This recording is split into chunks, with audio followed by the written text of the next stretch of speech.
ولا تكونوا كالذين خرجوا من ديارهم بطرا ورئاء الناس ويصدون عن سبيل الله والله بما يعملون محيط.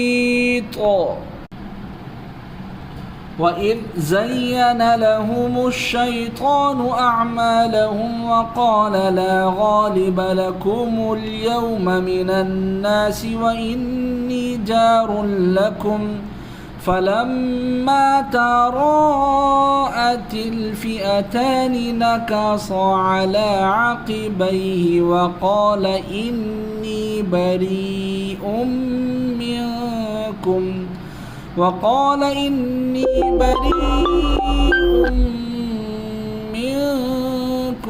إني أرى ما لا ترون إني أخاف الله والله شديد العقاب.